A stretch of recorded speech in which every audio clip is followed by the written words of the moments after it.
I mean, when I saw the headlines this morning, Harris, I was wondering if I had watched the same thing everybody else had watched. He couldn't win for losing. I thought he was very tough. He had limited time. I mean, I don't know. Did you think, tell me your thoughts. Well, couldn't win for losing. I mean, you've got a situation here where legitimately Donald Trump talked about U.S. military and foreign policy and whatnot yesterday. And I mean, I don't question the questioner, but there were some opportunities for him to go in different directions that I felt like he didn't go in. Matt Lauer. Yeah. Okay. Yeah, well, the sexist thing is what really kind of grinds my gears about this, because she wasn't being treated unfairly. She was being treated fairly, and people aren't used to seeing that. And I don't think they've gotten to use the sexist call out as often. So I think even the most ridiculous things they do, like remember in the debates where Bernie Sanders, she kept interrupting him, and he said, "Excuse me, I'm talking." If you read the headlines after that, you think he said, you know, like, "Shut up, woman, a man is talking." And hit her at the same time. Exactly. That's how ridiculous it is. So it's another one of those things where you hope that people are looking into it a little more than just trusting whatever a headline says, because it's not fair to say that was sexist. It was fairly tough. Yeah. Ebony, what do you think? Was he equally tough on both candidates? Did he give Trump more of a free ride?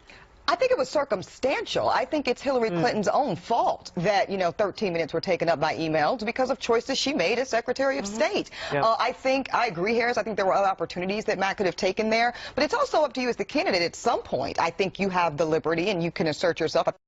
Romney was actually pretty good at this in the first debate. We were talking about this in the green room. Where, you know what, if you're going to go down this road, I'm the candidate. I'm the one who's got votes that I need to get. I'm going to give the people what I feel like they need to vote for me. That's on you. What I'm very superficial, I guess, because I'm interested in what Matt Lauer does next. When you stray off the liberal plantation, liberals want everybody to line up and do as they think you should do. If you stray off of that just a little bit, the way Matt Lauer did last night, you react in one of two ways. Either you bend to their will and you're effusive in the other direction when you're next on, or you rebel against it. I don't know which way he's going to go. He's probably going to go the first way and bend to their criticism. But it'll be very interesting to see what he does next. I don't think so. No, I don't think so. Because I don't know. It'll be very interesting. I think that he very much has the courage of his convictions, and he went down the road and he really held her feet to the fire. So it can be very frustrating. I mean, he may look back on it and say, I should have been tougher on Trump. I don't think he goes easier on anyone and bends to liberals. Well, I think go ahead. I think for both of them, I mean,